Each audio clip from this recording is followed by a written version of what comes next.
Às vezes é bom fazer um passeio pela história da nossa vida, né? Quando você lembra da história da sua vida, você encontra razões para ser grato a si próprio pelo que realizou até hoje? Lá no fundo, de verdade. Ou será que eu tenho uma sensação de dívida comigo próprio? O que faltou? O que ainda dá para ser feito nesta vida? Lá no fundo também respondam. Você está satisfeito, satisfeita com a pessoa que você é?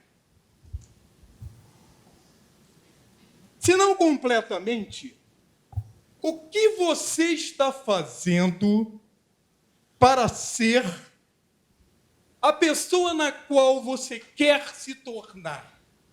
Essa imagem do ser ideal que eu quero ser está clara na minha mente, bem desenhada no meu sentimento.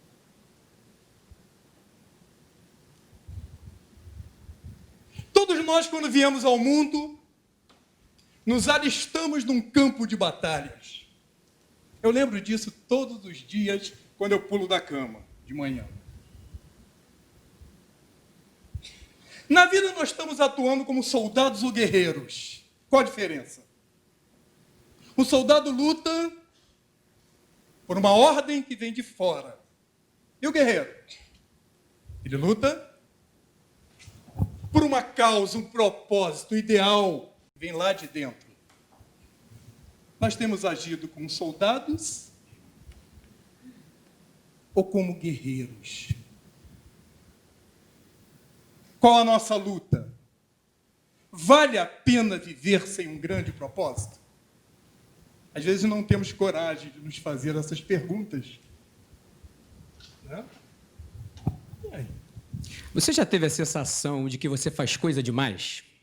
Trabalho, faculdade, amigos, família. Mesmo com tudo isso, quando chega no final do dia, você não se sente feliz? Tem a sensação de que a vida está muito cheia, mas que tem um vazio? E você consegue perceber os milhares de movimentos que acontecem dentro de você ao longo de todo o dia? E será que esses movimentos, por serem invisíveis, deixam de ser reais? E vocês já pararam para observar quanto tempo o trabalho ocupa em nossas vidas? É interessante que Deus, Ele não escolhe quem vai ou não ser um vencedor. Entregou nas nossas mãos. Por que será que na vida poucos triunfam e muitos fracassam? O dedo indicador que busca o culpado está apontado para onde? Para fora ou para mim? Olha, por que as pessoas sabem tão pouco sobre elas próprias? Aqui tem exceções, naturalmente, se interessaram por um tema elevado como este, tem exceções aqui. Mas as pessoas sabem pouco de si próprias, não conseguem explicar a vida, e a maioria não sabe dizer por que veio a este planeta. Já observou que o ano está passando como uma flecha? Jarbas, ontem eu estava na noite de Réveillon traçando os meus planos para esse ano. Nós vamos levar um susto. Nós vamos entrar daqui a pouco no shopping, vai estar tocando Jingle Bell. Já vão começar as promoções de Natal. Empresário falando aí. Olha, por que os sonhos morrem na mente? Por que as pessoas, em sua maioria, não são felizes? Será que a maioria das pessoas sabe qual a missão de sua vida?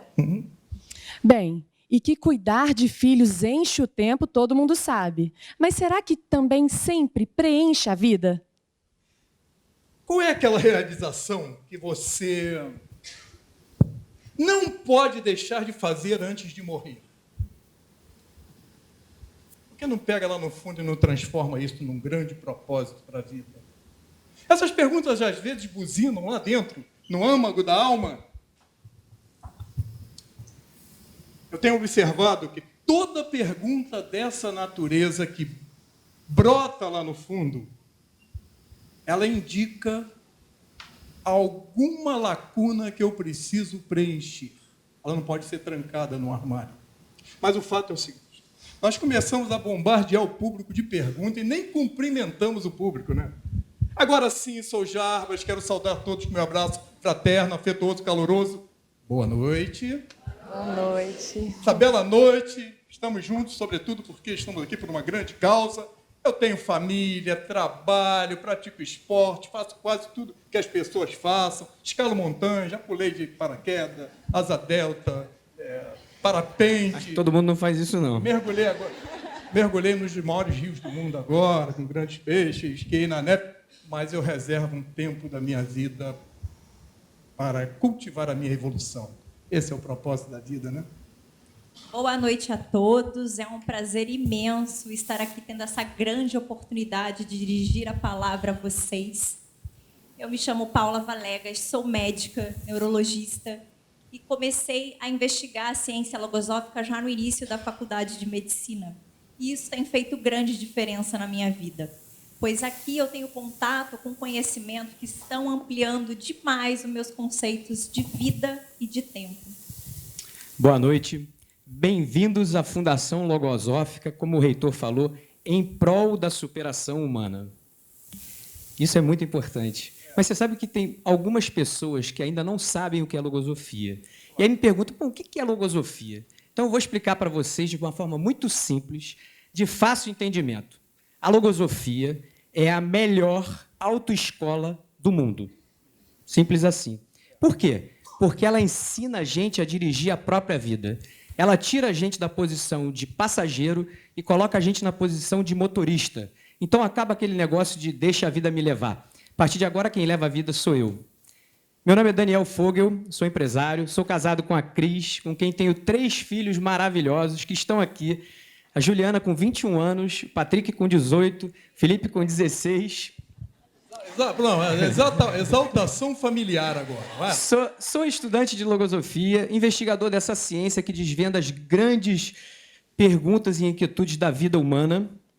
E aqui, como ele falou, funciona também o Colégio Logosófico. E eu sou ex-aluno desse Colégio Logosófico e colaboro há alguns anos aqui dando aula de uma matéria chamada Aprendendo a Pensar para as Crianças. E hoje eu tive uma grata surpresa que a minha mãe me ligou e me lembrou uma coisa que realmente estava apagada. Ela me falou o seguinte, que há exatos 30 anos atrás, quando a Fundação Logosófica do Rio fazia 50 anos de aniversário, ela estava aqui no palco dando essa palestra. Não essa, né? Uma palestra comemorativa. E eu estava aí na plateia com 18 anos. Imagine a minha sensação hoje, 30 anos depois, eu estando aqui, ela estando ali, e eu com meus filhos aqui, sendo que um com a mesma idade que eu tinha aqui. E eu posso garantir a vocês o seguinte, muita coisa mudou na minha vida desde aquele dia. Bem, boa noite a todos. Eu sou a Rafaela Gregório, mãe de 3 crianças maravilhosas, e eu concilio a minha vida de mãe com a minha vida profissional e com os meus estudos da logosofia e da pedagogia logosófica, por qual eu sou imensamente grata e completamente apaixonada. Eu gostaria de desejar a todos que estão aqui presentes e aos que nos assistem também ao vivo que sejam muito bem-vindos. E agora eu preciso pedir licença para eu mandar um beijo especial para os meus filhos. Beijo, meus amores que estão lá em casa assistindo a mamãe agora. Já já eu estou aí. Eles são pequenininhos, 5, 3 e uma bebezinha. Daqui a pouco a gente começa a palestra. Agora, uma última coisinha que eu queria fazer um convite. Para que todos prestem bastante atenção em tudo que vamos dizer aqui essa noite, mas que também observem o que está se passando dentro de você. Quais são os pensamentos e o que estão sentindo essa noite? Isso vai ser muito importante. Esse público aí, né? Esse público é muito valente. Afinal de contas, vocês vieram assistir uma palestra com um tema contraditório. Totalmente antagônico, né? Antagônico. Um título, o título dessa palestra, ele nega a si próprio. Né? É o vazio do cheio, cheio do vazio. Que história é essa de cheio de vazio? Né? Ainda tem uma pergunta para complicar, né? O que enche o seu tempo preenche sua vida? Eu acho que nós bolamos um jogo de palavras para atrair vocês para cá. Deve ter sido isso, né? Será que foi isso ou será que tem um segredo escondido aí? Pode ter um segredo aí que, se bem compreendido, vai fazer uma diferença enorme na nossa vida. Na minha faz. É interessante quando nós perguntamos às pessoas o que enche o seu tempo. Quase todo mundo sabe dizer. O que enche o nosso tempo? WhatsApp. WhatsApp. Trabalho. Trabalho. Viagens. Imposto de renda. Família. Netflix. Diversões. Amigos, sim. Academia. Shopping, final de semana, claro. Tudo enche o tempo. Agora, é interessante quando nós perguntamos: e o que preenche a sua vida? É interessante, aqui tem exceções, naturalmente. Quem está nos assistindo pela internet agora, nossa saudação. As pessoas não sabem estabelecer a distinção do que enche o tempo e do que preenche a vida. Qual é o segredo? Tudo que enche meu tempo, eu tenho que cavar um espaço para também trabalhar esse preenchimento da minha vida. Logo, eu posso também, simultaneamente, o que enche o meu tempo também preenche a minha vida. Com essa revelação, o assunto está resolvido, já podemos terminar a palestra. Muito obrigado por terem vindo. Eu estou achando que está muita teoria. Esse negócio aqui de logosofia, todo mundo fala que é prática. Cadê a prática? Só estou vendo teoria aqui. Então precisa de prática, é isso? Olha, teoria você sabe que é quando a gente sabe tudo e nada funciona, né? Prática é quando tudo funciona, eu não sei explicar por quê. Mas às vezes a vida combina a teoria com a prática. Ou seja, nada funciona e ninguém sabe dizer por quê.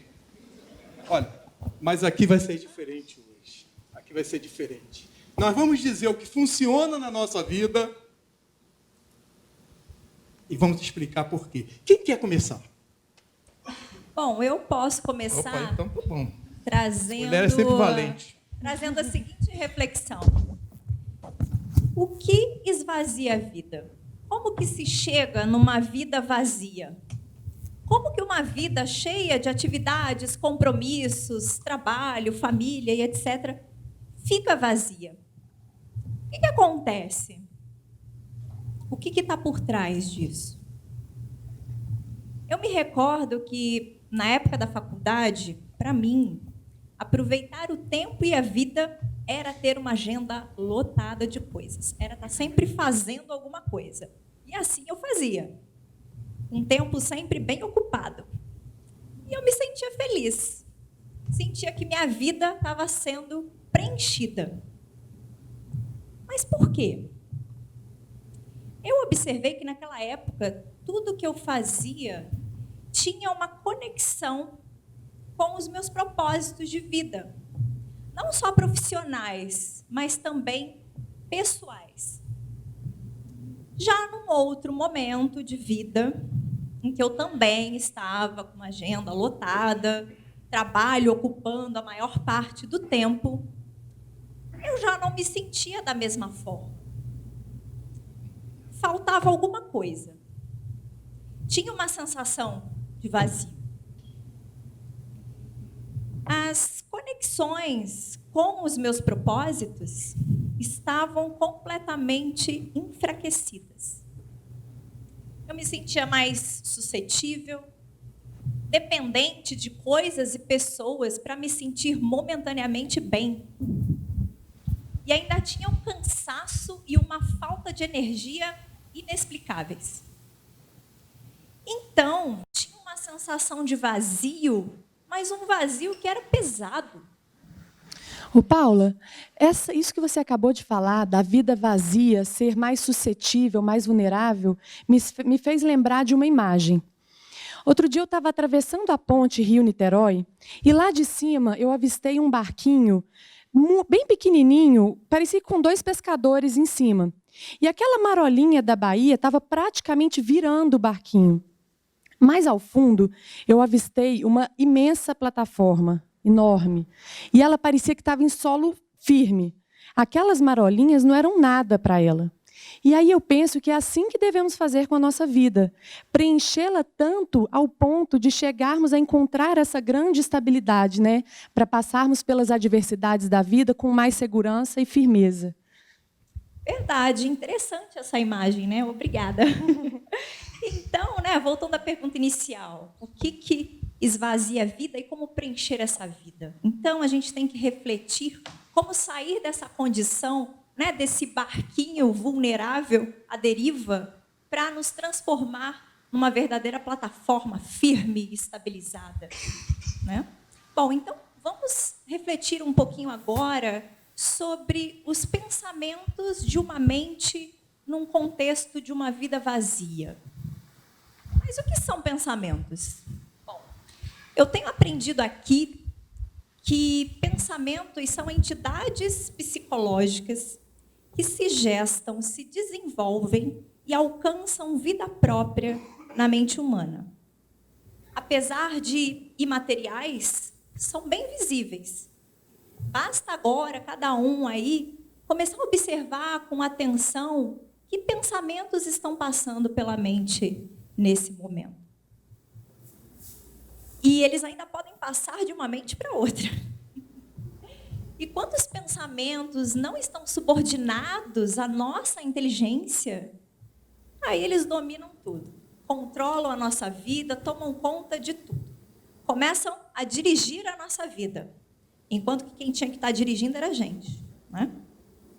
Então, uma mente cheia de pensamentos de medo, críticas, insegurança, pessimismo, começa a esvaziar a vida.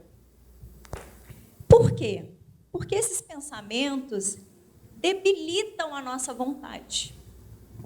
E isso nos faz desviar daqueles grandes propósitos.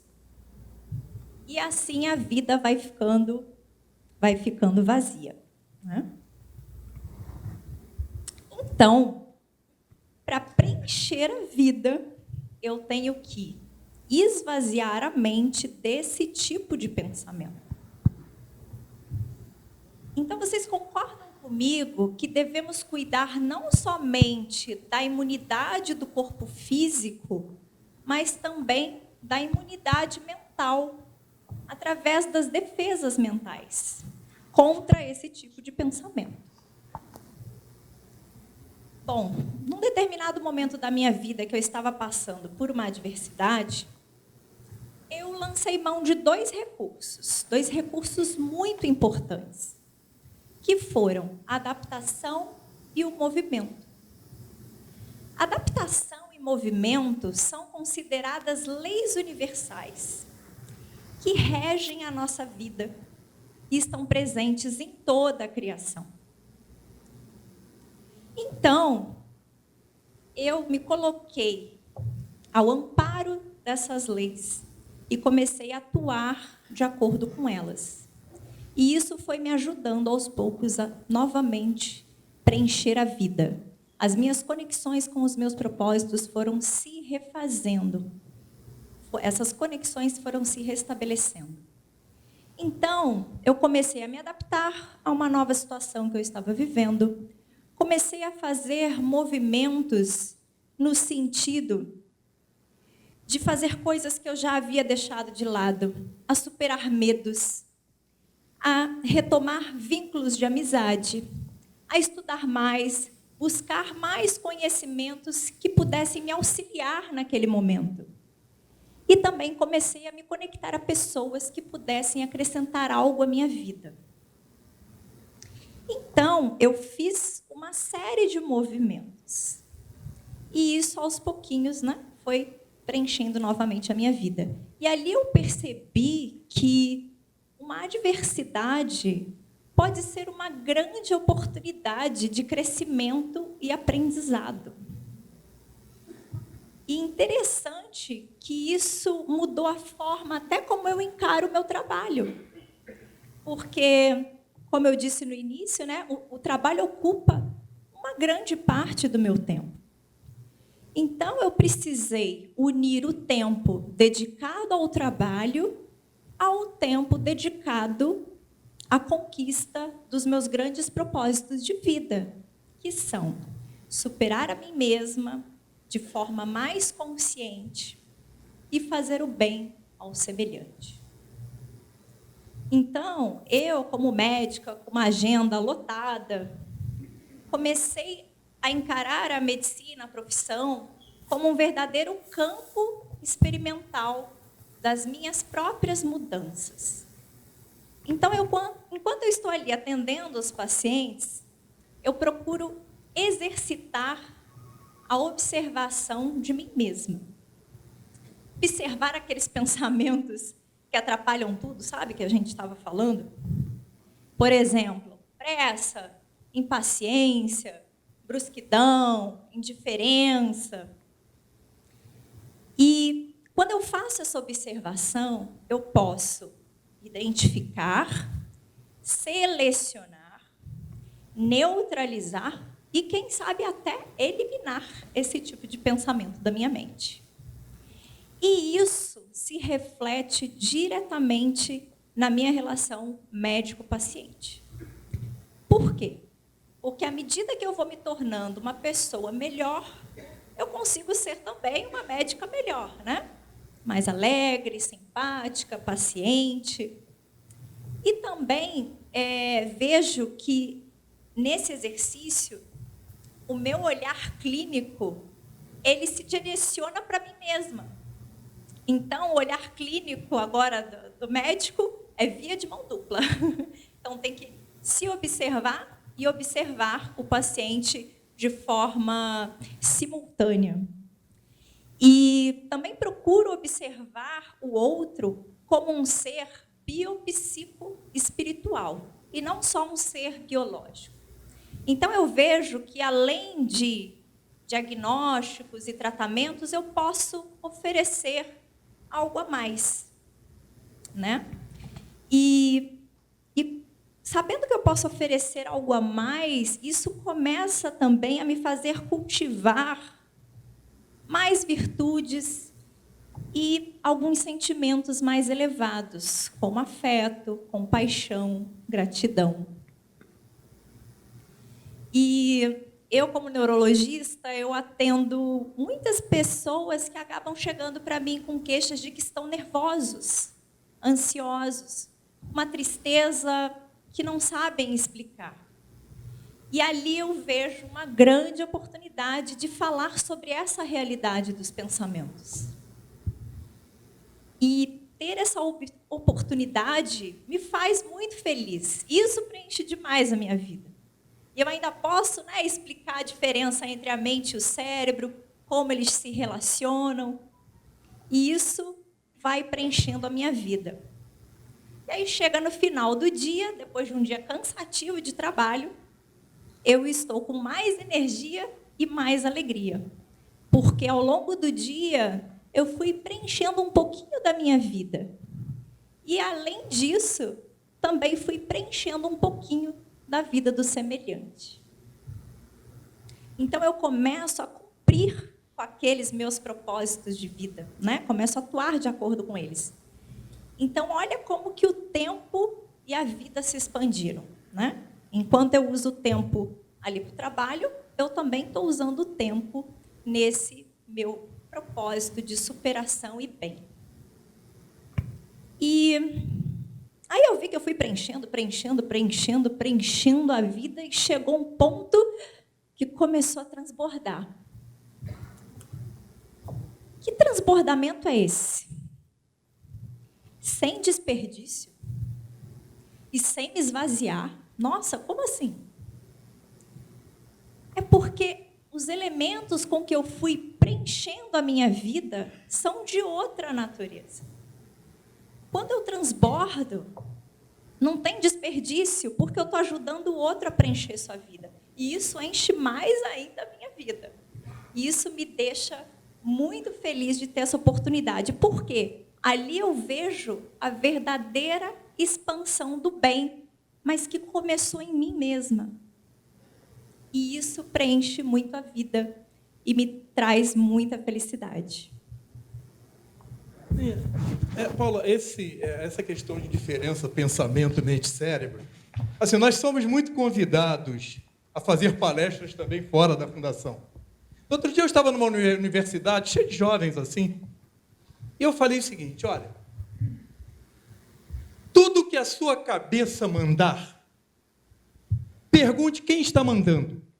E eles começaram a rir. Eles acharam que eu estava brincando. E eu falei, esse é um dos segredos fundamentais para a existência humana. Nem tudo que partir aqui de dentro, que parte aqui de dentro, somos nós que estamos mandando. Porque as pessoas dizem, você como médica deve ouvir muito, onde eu estava com a cabeça naquela hora? Me arrependi daquela atitude que tomei. Porque se fôssemos nós, não teria arrependimento. É justamente porque essa população de serizinhos vivos que estão aqui, interferindo diariamente nas nossas atitudes, tem que chegar um momento e dizer, olha, a festa acabou, agora tem governo aqui dentro, tudo que vocês mandarem fazer tem que passar pela minha consciência, tem que passar pela minha razão, aí eu vou autorizar se devo ou não agir de acordo com essa sugestão, né? Paula, muito bom. Bom, não sei se vocês lembram, eu deixei uma pergunta que era assim, por que as pessoas, em sua maioria, não são felizes? Lembra dessa pergunta? Na verdade, não foi uma pergunta, foi uma constatação que eu fiz. Mas eu constatei também o seguinte, que todos nós já vivemos momentos extremamente felizes. Não estou falando daquele momento feliz normal, estou falando daquele momento feliz único, aquele que na hora que você pensa em um momento de felicidade, você recorda dele, que foi um momento diferente. E fazendo um exercício de recordação, eu busquei uma experiência que eu vivi, que a minha filha, na época, só tinha ela tinha entre 2 e 3 anos, e eu estava em casa, num domingo, e eu acordei, olhei pela janela, estava um dia lindo, maravilhoso, aquele sol lindo. Eu olhei para ela, olhei para minha esposa e pensei assim, poxa, como eu gostaria que elas sentissem assim, uma alegria profunda, um dia maravilhoso. Eu queria proporcionar para elas alguma coisa assim. E aí eu peguei as duas e fui, não sei se vocês lembram, tinha um parque de águas lá na Barra da Tijuca. Aí eu peguei as duas e fui para esse parque. E eu tinha uma intenção superior nesse dia. Eu queria aprender a ser pai, queria ensinar coisas para minha filha.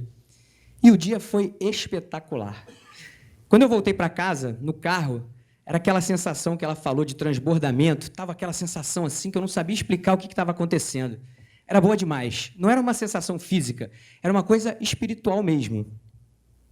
E aí, essa sensação ficou comigo no dia seguinte, ficou 2 dias depois, e ela foi diminuindo, na semana seguinte ela foi desaparecendo, e depois ela sumiu. Passaram-se assim uns 2, 3 meses, eu acordei num domingo, olhei para fora na janela, estava o dia idêntico àquele outro. Na mesma hora eu pensei, nossa, como eu gostaria de sentir aquela sensação que eu tive. Olhei para minha filha, olhei para minha mulher, peguei as duas, fui para o mesmo parque de águas. Cheguei lá, tive um dia bom, agradável.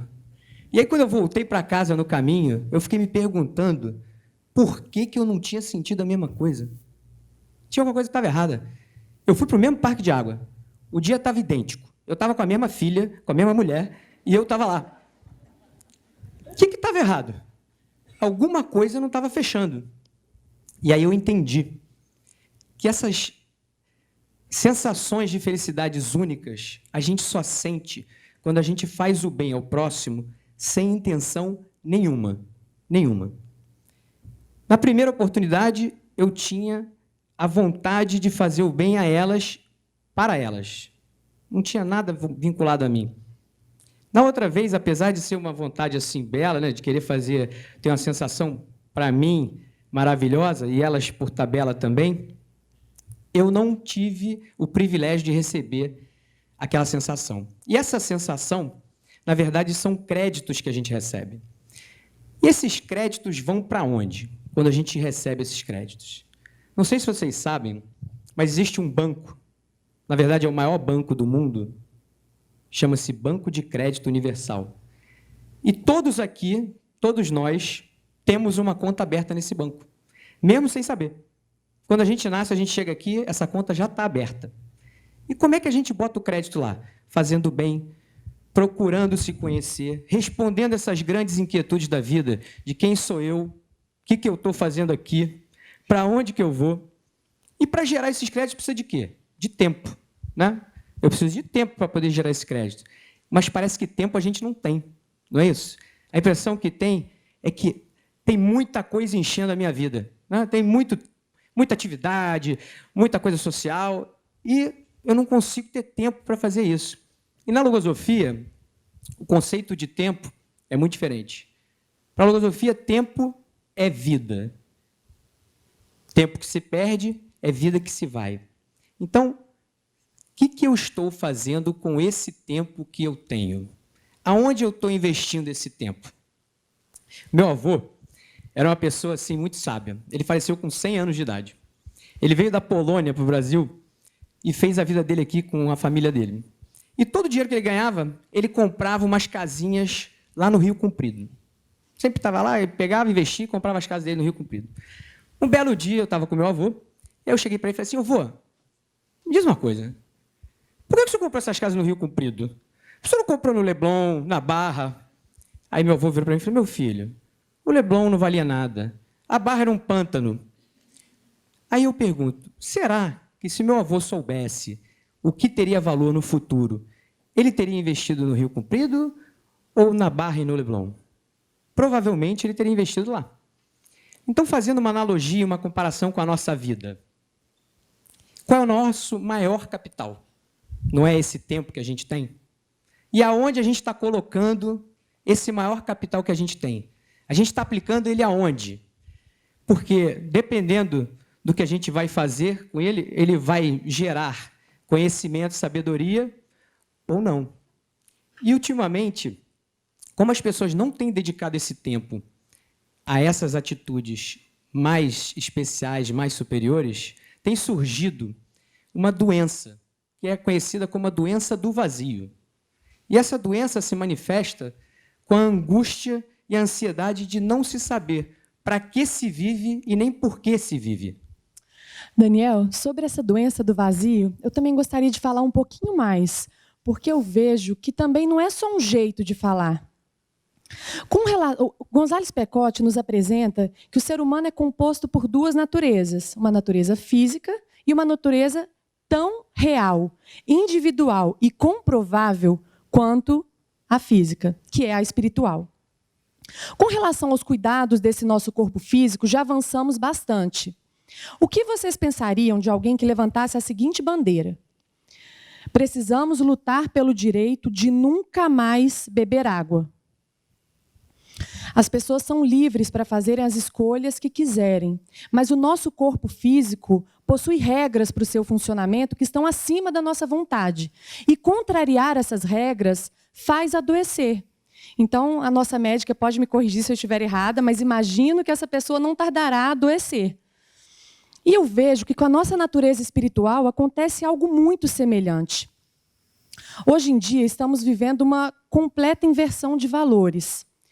E o autor da logosofia nos apresenta que o que se crê normal para a época é totalmente anormal para a vida. Então, coisas apenas relacionadas ao material, ao instinto, estão ocupando um espaço de tempo muito grande na vida das pessoas. E tudo isso, como Daniel colocou, que deveria ser um cuidado com essa vida espiritual, estão sendo desprezadas.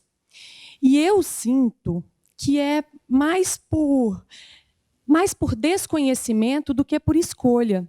Porque, no fundo, todos queremos preencher esse vazio. Todos queremos ser felizes. Mas, ao mesmo tempo, estamos matando esse espírito de sede. Então, esse vazio eu enxergo como realmente um sintoma de que há uma vida precisando muito de cuidados. Interessante é o seguinte, que as pessoas procurando a cura para essa doença imaginam que a solução está fora delas. Eu tenho uma conhecida minha que ela tem uma característica assim de reclamar muito da vida. Está sempre reclamando, né? Estava reclamando o tempo inteiro, tudo estava ruim. Um belo dia ela virou para mim e falou assim, ô Dani, olha só, meus problemas vão acabar. Eu falei, pô, que bom, como? Ela falou assim, vou fazer uma plástica. Eu falei, poxa, que ótima ideia, legal. E ela fez a plástica e realmente os problemas dela acabaram. Ela ficou linda, linda. E aí, na primeira vez que eu encontrei, ela estava feliz da vida, estava sorridente, os problemas tinham sumido. Passado um mês, quando eu encontrei com ela de novo, ela já não estava tão feliz quanto estava. Aí começou já a aparecer assim, uma reclamaçãozinha. 2 meses depois, ela já estava reclamando bastante. 3 meses depois, ela já era a mesma pessoa de antes. Aí eu virei para ela e falei assim, peraí, tem uma coisa errada. Você está linda. Como é que você está reclamando? Eu falei assim, não, linda nada, cheia de problema. Então quer dizer o quê? Quer dizer que a pessoa faz uma plástica do lado de fora e imagina que o resultado vai se reverter do lado de dentro. Mas isso não acontece. Acontece o contrário. Quando eu faço uma plástica do lado de dentro, ela se reflete do lado de fora. E o que a gente tem que fazer, na verdade, é uma reconstrução interna. Um outro conhecido meu, que também tinha a mesma característica de ficar reclamando, virou para mim um dia e falou assim, olha só, eu vou embora do Brasil. Acabou. Não dá mais para viver aqui, esse país não dá mais, é muita coisa ruim, eu estou saindo daqui. Aí eu olhei para ele e falei assim, olha, vou falar uma coisa para você. Ele, o quê?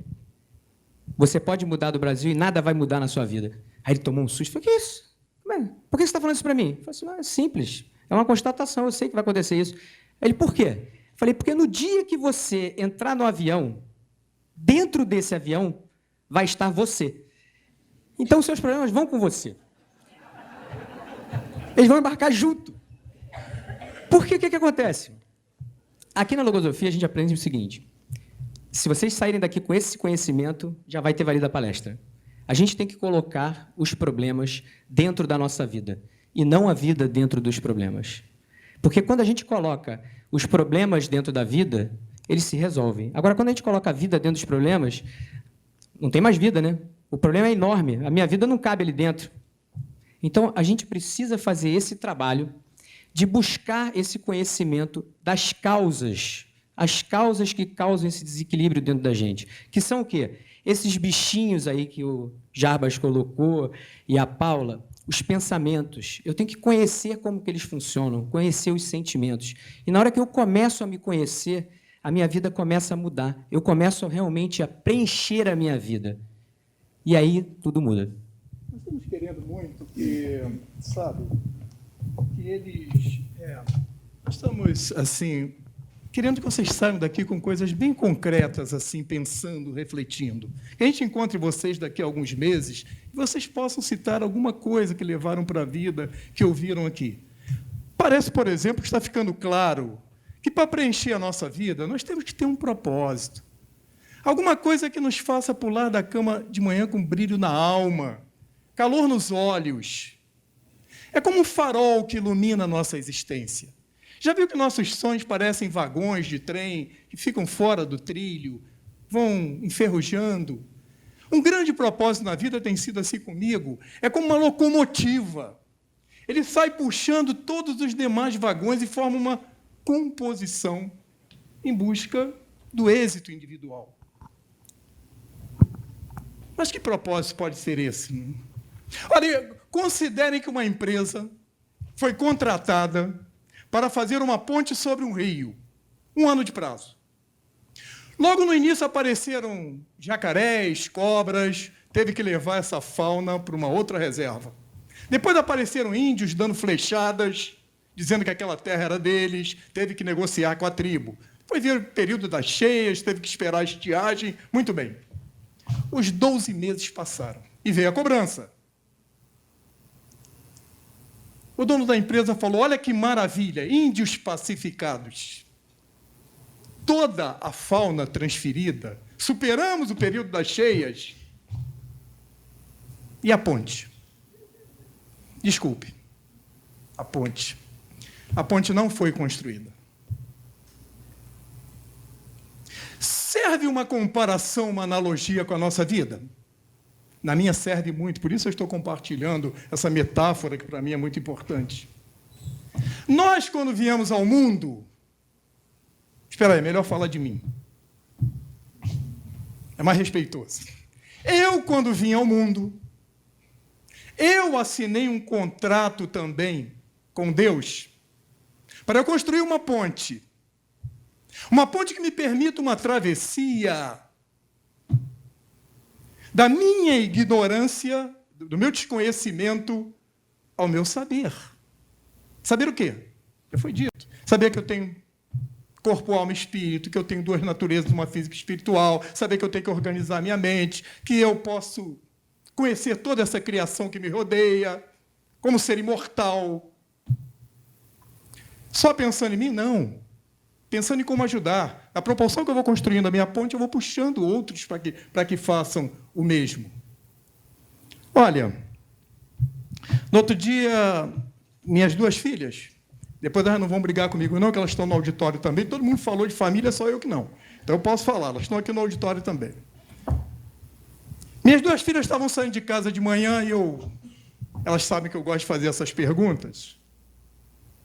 Kelvin, Rayane, e a sua ponte? Parece que elas combinaram, quase ao mesmo tempo. Pai, o que tem aparecido de flechada, de cobra, de sucuri, de enchente, vem de tudo quanto é lado. Falei, filha, e vai continuar durante os mais de 30 mil dias da sua vida. Porque os problemas não são exceção. Problemas são a regra. Não adianta eu ficar cuidando da periferia, das ações do dia a dia, empurrando meus projetos para frente, porque os crocodilos e os jacarés são insaciáveis. Eles vão sugar todo o tempo da minha vida. Eu passei para elas uma imagem, elas querendo sair, eu segurando, imagina a cena de manhã. Eu passei para elas uma imagem, essa eu quero compartilhar muito com vocês. Eu falei, Kelvin, Rayane, na proporção que você vai fazendo sucesso na vida, você pode dar um show na sua vida nesses itens do dia a dia. Se você não construir a sua ponte, vai ficar uma sensação de que alguma coisa está faltando lá dentro que você não vai saber explicar. São lacunas que não estarão sendo preenchidas. E você veio ao mundo, você assinou o contrato com o Criador para isso. Quando nós devolvermos, falei para elas, quando vocês devolverem esse carro físico que você está usando agora e se apresentar no mundo transcendente, vai soar uma voz. Cadê a sua ponte? Será que eu vou estar de mãos vazias, sem ter o que apresentar? Mas se você pelo menos tiver iniciado a construção dessa ponte, você vai experimentar a mais sublime e elevada sensação de um espírito que soube dignificar cada momento de sua vida aqui na Terra. Mas acho que uma voz feminina vai falar melhor do que eu agora. Bem, Jarbas, o que eu entendo é que buscar preencher esse vazio é dar início à construção dessa ponte. E como preencher esse vazio que não é físico? Ninguém aqui tem um buraco no meio do peito. Esse vazio é de uma outra natureza. Como cuidar dessa natureza? Uma comparação que para mim diz muito é que assim como a medicina é uma ciência que nos apresenta para a investigação tudo o que se relaciona a essa nossa vida física, a logosofia é também ciência que nos apresenta para a investigação e conhecimento tudo o que se relaciona à nossa vida em seu aspecto psicológico e espiritual. Então, com a logosofia, eu estou aprendendo a cuidar desse meu espírito. Eu estou aprendendo a alimentá-lo, a matar a sua sede. Mas espírito tem sede de quê? De evolução. E é por isso que todos nós sentimos lá no fundo essa vontade de sermos melhor. Isso vem com a gente. E eu vejo que essa vontade de ser melhor é necessidade, é fome que nos move. E se atendemos a esse chamado com toda a consciência do que ele representa para a nossa vida, esse vazio vai sumindo. Quando eu tinha 16 anos, eu estava em casa, na sala, conversando num desses chats da época, talvez ICQ, e eu fiz a seguinte pergunta para o meu pai. Pai, o que é hostil?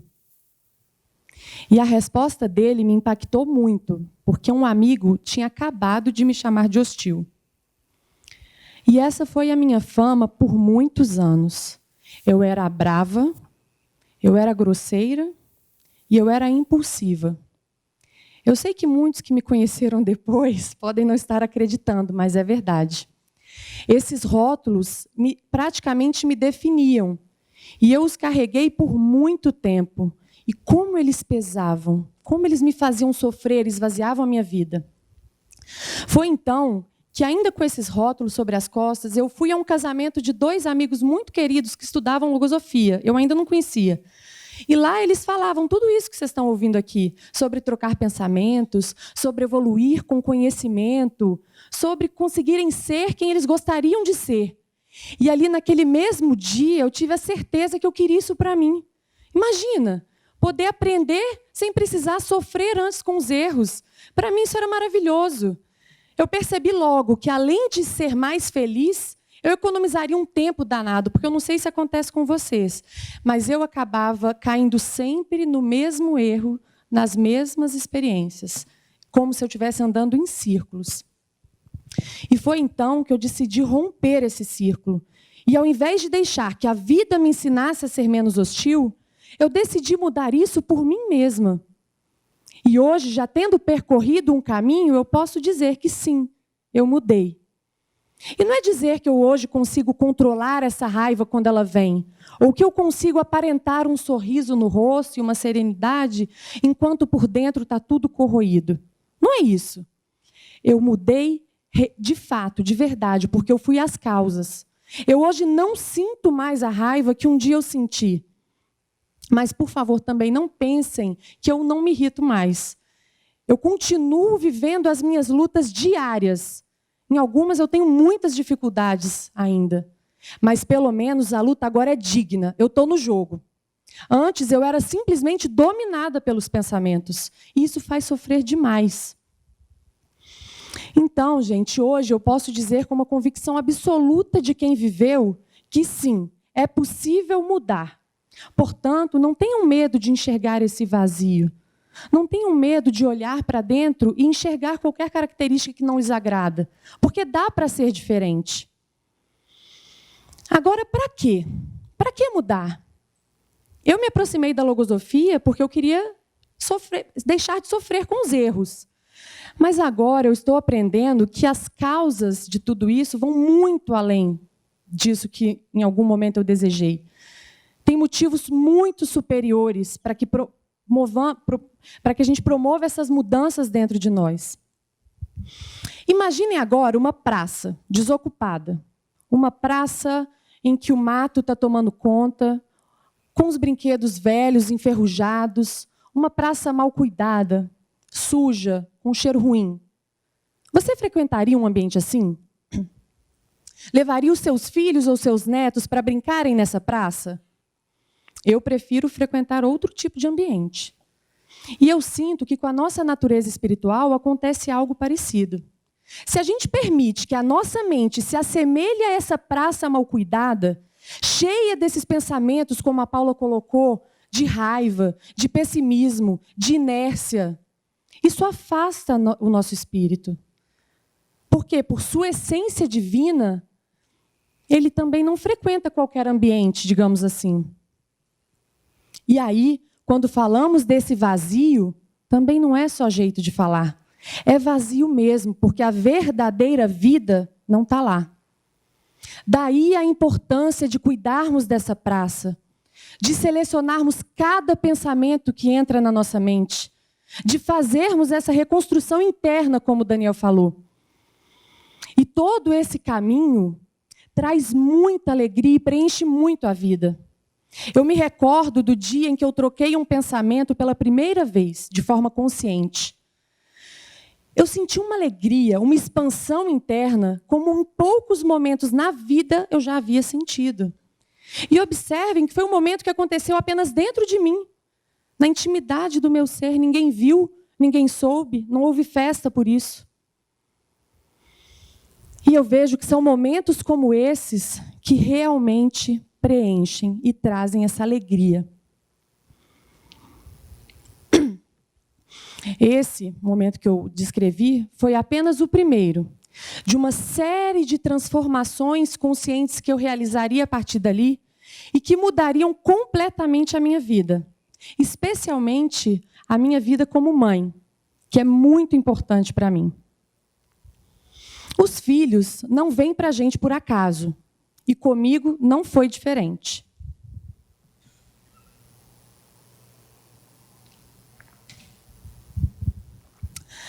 Em meio a toda essa luta que eu acabei de descrever para vocês, me vem um filho com características muito parecidas com as minhas.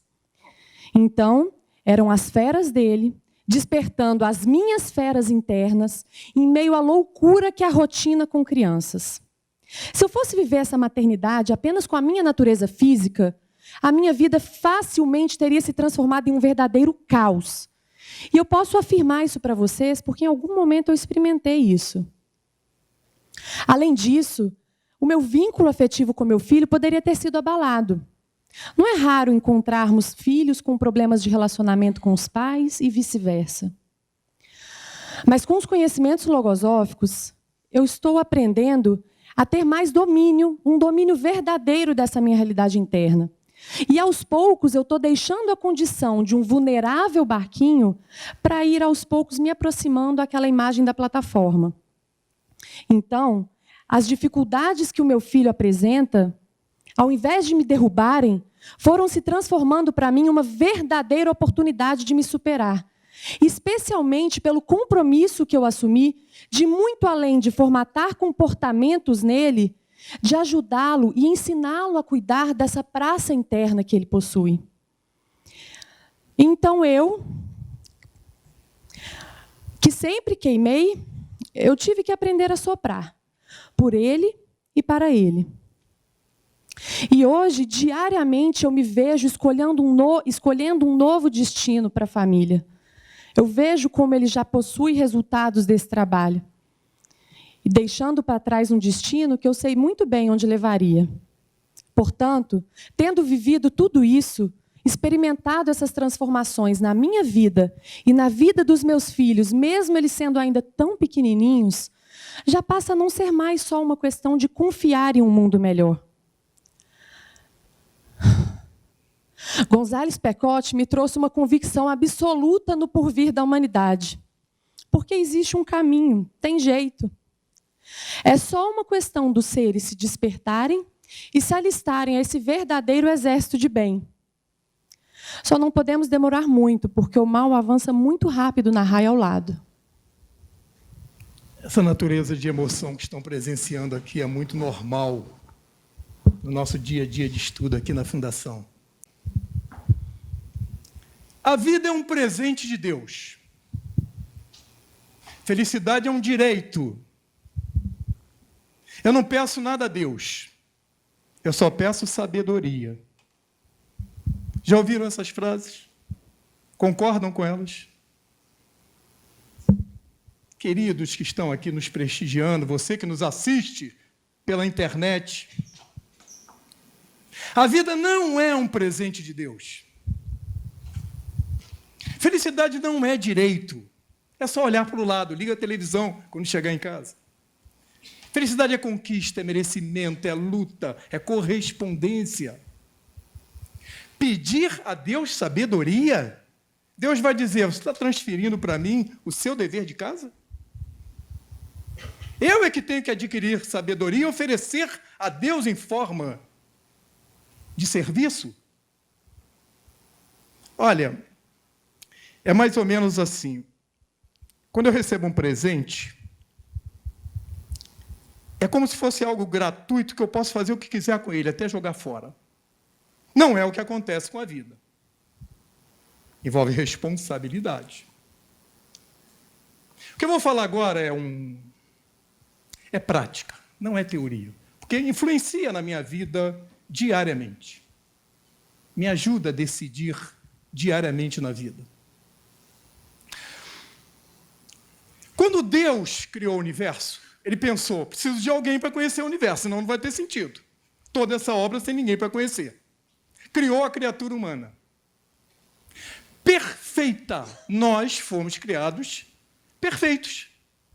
Com paz no coração, sabedoria, felicidade, liberdade, conhecendo as leis universais, imortais. podendo ajudar o semelhante com todo o poder. Mas quando, essa imagem me ajuda muito, quando o Criador pegou esse modelo perfeito e colocou no mundo, ele tirou algumas partes, escondeu algumas peças. Aonde? Dentro de nós próprios. E disse, agora é contigo. Conheça a si próprio. Você é aquela imagem ideal. Observe as partes que faltam e recomponha a imagem que eu criei. É só observar, nós recebemos a mente semi... O que falta? O que está faltando? Nós recebemos a mente semi-desligada. Quanta coisa precisa fazer? Fisicamente estamos prontos, mas psicológico e espiritualmente estamos inacabados. A nossa consciência, por exemplo, ela domina a nossa vida? Não, uma peça que está faltando. Mais um exemplo só. Nós viemos ao mundo sabendo o sentido da nossa existência, por que nós viemos ao mundo, qual é a nossa missão na Terra? Não. É uma peça fundamental que está faltando, que eu tenho que encontrar e recolocar nessa figura que o Criador criou para ir me formando. Olha, a vida pode ser um presente de Deus, mas é um presente do qual eu tenho que participar da aquisição. O Criador deu entrada, mas tem prestações que eu tenho que pagar.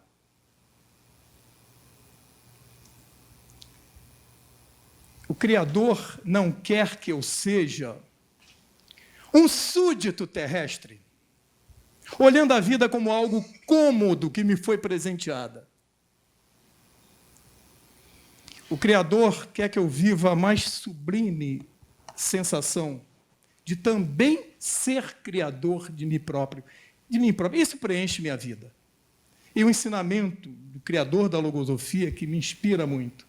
O prazer de viver não se experimenta enquanto não olhamos nossa própria vida como o principal trabalho que nós temos que empreender. É disso que vai nascer uma obra de arte que vai me pertencer eternamente, não fica no túmulo. E que tal todos estarem aqui agora, para nossas considerações, já agradecendo muito a atenção desse público, já para nossas considerações finais, quem quer começar? Bom, pode ser eu de novo. Opa, então. Bom, queria trazer aqui mais uma recordação. Eu lembro de um momento em que eu mais precisei de apoio por estar passando por um momento difícil na vida. Foi a semana que eu mais recebi agradecimentos, abraços e palavras afetuosas dos pacientes. Parecia até que eles sabiam o que estava acontecendo comigo. E ali eu vi a atuação de mais uma lei universal na minha vida. A lei de correspondência. Correspondência ao bem que eu já vinha fazendo antes. Então eu percebi ali o cultivo da verdadeira gratidão por ambas as partes.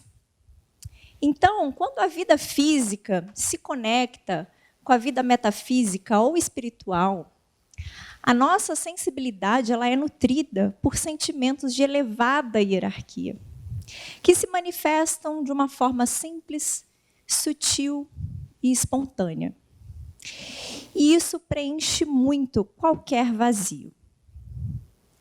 Então, eu vejo que nós necessitamos preencher nossas vidas constantemente com esses elementos transcendentes. E isso deve se tornar um hábito, deve fazer parte da própria vida. Me recordo também da imagem impactante que foi o primeiro contato com um cadáver num laboratório de anatomia da Faculdade de Medicina. Ali eu vi a grandeza desse nosso mundo interno. Nós temos uma parte psicológica e espiritual que move, anima e faz coisas maravilhosas através daquele corpo que agora estava ali, inerte, sem vida, como um grande quebra-cabeça para se descobrir o seu complexo funcionamento. Essa parte física é maravilhosa, né? Vem pronta, tem uma grande inteligência por trás, né? Mas a parte psicológica e espiritual já vem incompleta, desarticulada, desconectada. Daí que a gente tem essa grande oportunidade que nos foi dada pelo Criador de nos aperfeiçoar e evoluir. E esse cadáver, ele é instrumento do aprendizado dos alunos. E ele vai se eternizar na vida profissional de cada um. Tanto que nas formaturas é até prestado uma homenagem. E aí eu queria finalizar com a seguinte reflexão. Que legado eu, como ser vivo nesta vida, estou deixando na vida de cada um que se conecta e se relaciona comigo?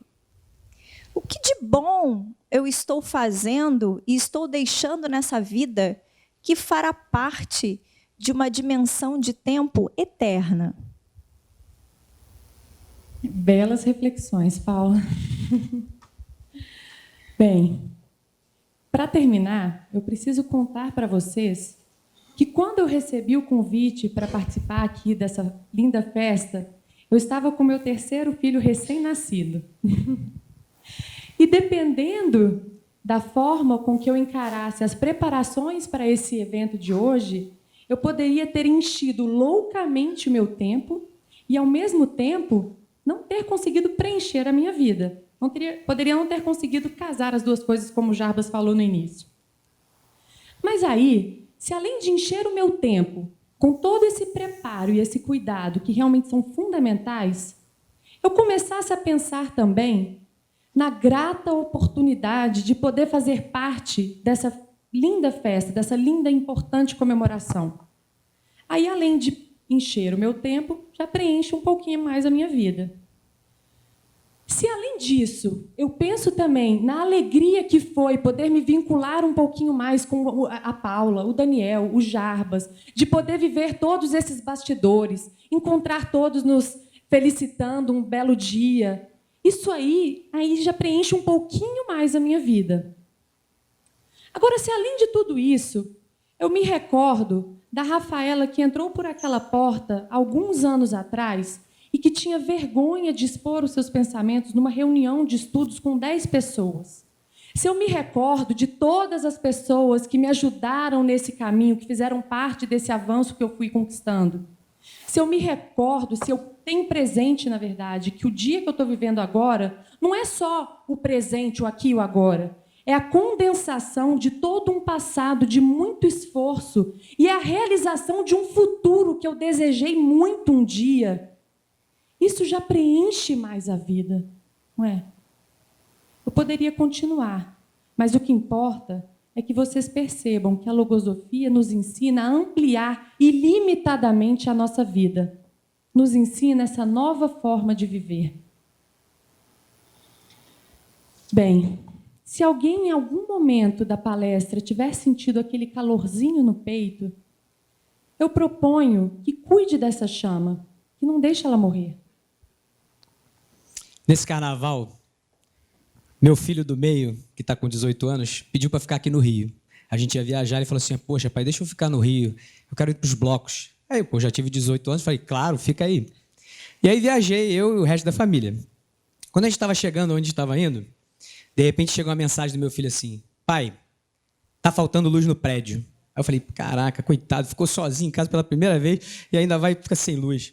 Aí passou 2 minutos, chega uma mensagem, pai, tá faltando luz só aqui em casa, o prédio tem luz.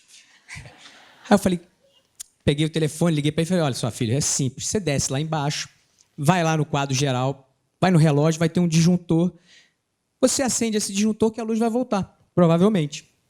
Aí ele foi, desceu lá, achou o disjuntor, ligou, daqui a pouco ele me avisa, olha, a luz voltou, mas voltou só em parte.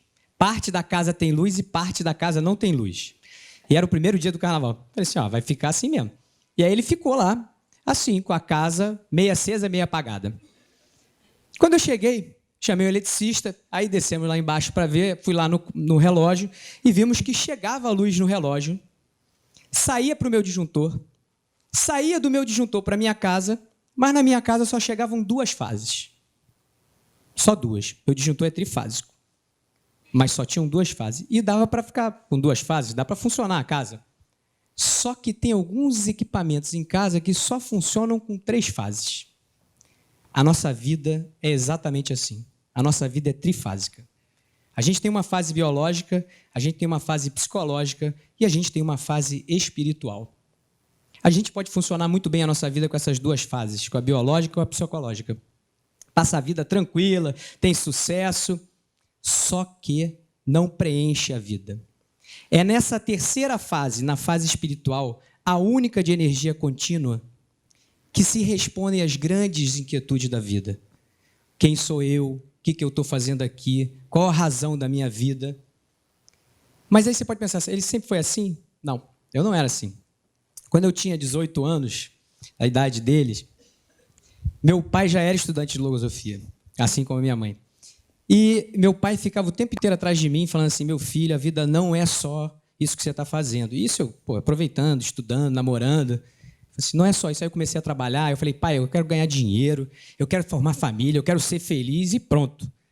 E meu pai ficava atrás de mim, não é só isso, não é só isso, não é só isso, mas entrava por aqui e saía por ali. Meu pai ficou doente.